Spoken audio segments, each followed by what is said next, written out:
waste them, but utilize them. And that's, I mean, we do have a lot of work. We're not gonna sugarcoat and be like, we don't have any work to do. We obviously see that there's a lot of work to do. It starts with you being the young leaders of tomorrow. And I feel really good about the future knowing that y'all are Big going to time. take care of it. So thank Big you so time. much for that. Please visit our website. Please visit us on Facebook. I'm on Facebook, Arno, A-R-R, Michaelis the Fourth. If you have any more questions for me, just want to keep in contact, please hit me up. This is Pardeep Kalika on Facebook. Definitely keep in touch. We want to know how you guys are doing, what you're doing, how you're going and changing this world, making it a better place. And thank you so much for being here today. Thank you guys. God bless.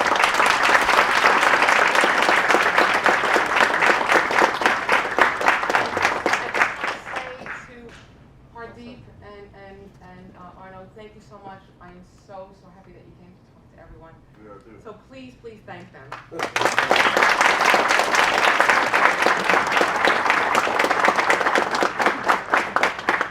you want to take photos, I think they have a few moments before they have to run off to their next gig, show. I know where you're going, London. So if you want to have a few moments, questions, and any photos, please come up and if you have a question. Any additional questions or photos where they're here to stay with you for a little bit longer. Yep. If you don't mind, first of all, I want to thank both of you guys for making the time and giving us a speech. I would like to ask you a question, Mr. Rano. What would you say, Shape, you given the experience and being involved in the hate as a young man, what would you say basically influenced and shaped these individuals by joining a hate group? Would you say the environment, the household they grew, social, what would you say? Yeah, great question. The group, the hate Question is like, what shapes people, what gets people into hate groups? The very, very simple answer, and it's beautiful in its simplicity, and this is something this is a truth that I contemplate daily, and that's hurt people hurt people. So very simply, it's suffering. If you're not suffering, you got no reason to hate people.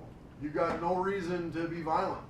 So that suffering might come from all different directions. I had a lot of guys in my gang who really went through some bullshit as kids, like really went through hell.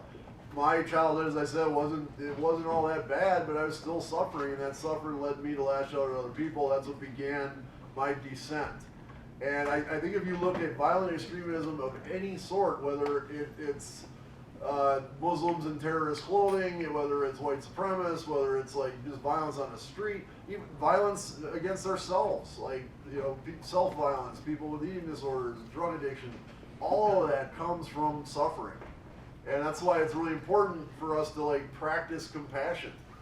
Compassion is like sharing the burden of someone's suffering and understanding like the reason they're acting like that is because they are suffering. And that doesn't mean you're like, yeah, go ahead, act like that. It doesn't mean that's acceptable. It doesn't mean we don't stop them.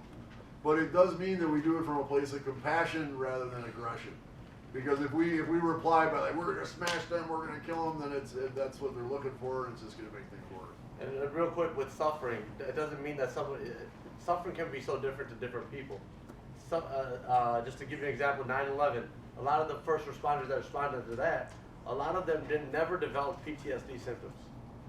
And they came out and they were just fine. Some of them who went in there later did develop them. So sometimes when you go through the same situation, no two different people will suffer the same. So the suffering can be very relative to that person. Somebody that's been in prolonged suffering can take it differently. That's the role of trauma. It's like how is the trauma affecting you, and how is it overwhelming your system to be able to cope. So it can be completely different. So we shouldn't invalidate anybody's suffering at all. Absolutely. Any other questions? That's Any very cool. comments? Thank you guys so much.